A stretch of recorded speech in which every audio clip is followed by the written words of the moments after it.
Alrighty, chemistry students, welcome to week 6. We are almost finishing up the first quarter. This is our last week of content, and then next week will be your quarter exams.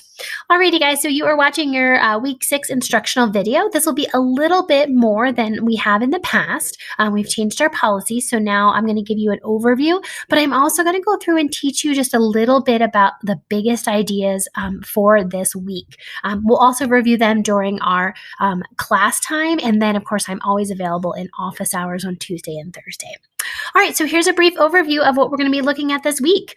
So today is Tuesday, if you're watching this today. The first thing you're going to do is to interact with your phase change lesson while going through your notes. So if I were to click on this, I have it open in another window. It's going to take you to the phase changes. And so you'll simply go through here, looking at some snow vapor, which happens, of course, in the high altitudes in our Colorado mountains. And then you'll click through here, going through pages 1 through 6, and then recording your notes as you go along. This is not graded as an assignment, but it's really important because of the questions you'll see at your end of the unit exam.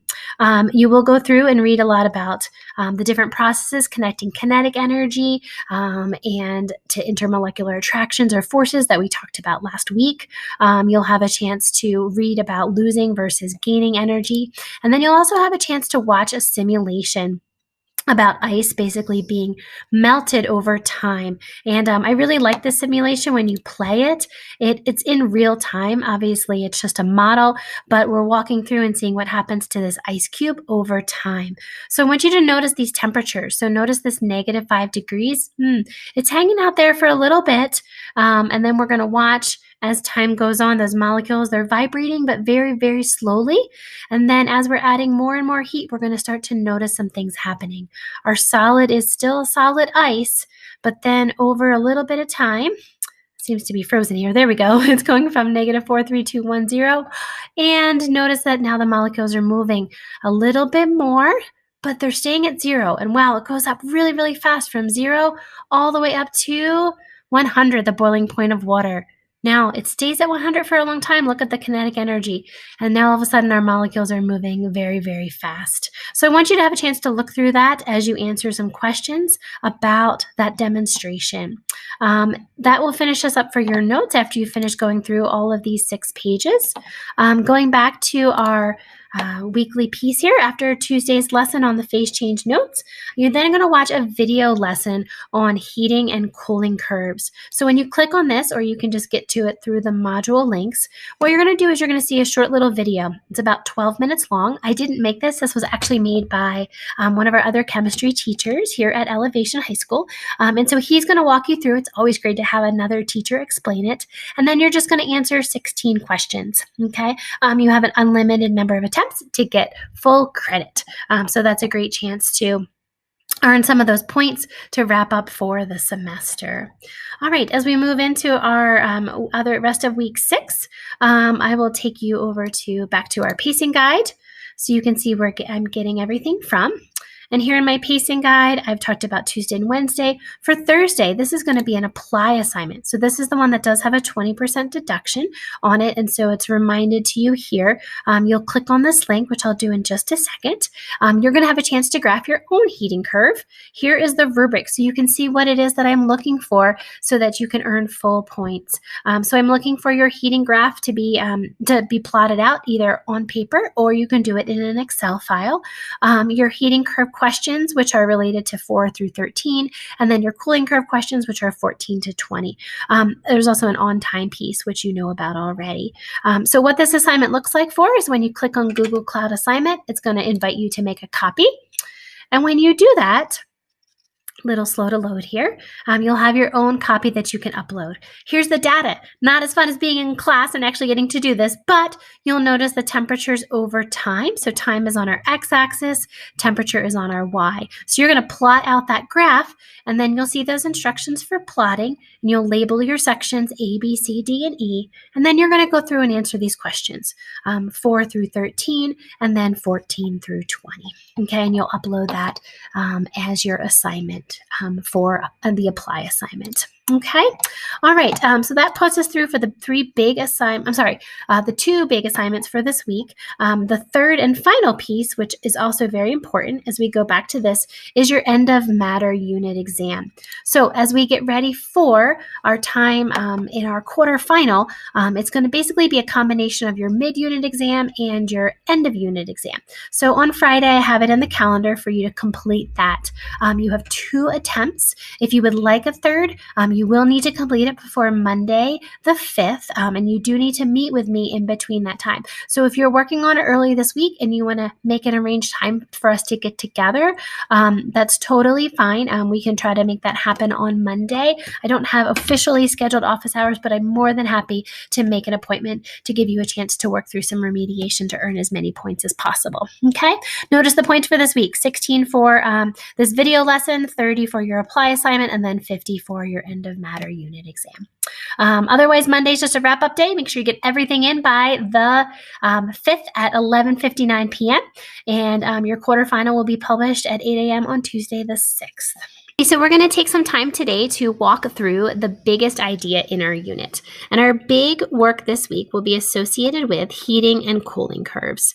We're going to be looking at a heating curve as our example today. We'll also walk through this during our VC. So this is a chance for you just to kind of slow it down if you need a little bit of extra time for these ideas. We're going to add heat on our x-axis. So as I move from left to right, the temperatures will be impacted, the intermolecular attractions will be impacted, and the solid, liquid, and gas states will be impacted. On our y-axis, we're going to look at temperature, and we're going to use degrees Celsius since we are good scientists. All right, we're going to go ahead and do this for water, H2O. And since I am going to be working with water, I'm going to go ahead and note 2 temperatures right here already. I'm going to put 100 degrees Celsius, and I'm going to put 0 degrees Celsius. If I were talking about something other than water, these 2 values would be different. But because I am talking about water, we know that water has a boiling point or condensation point at 100 degrees, and it has a freezing and a melting point at 0.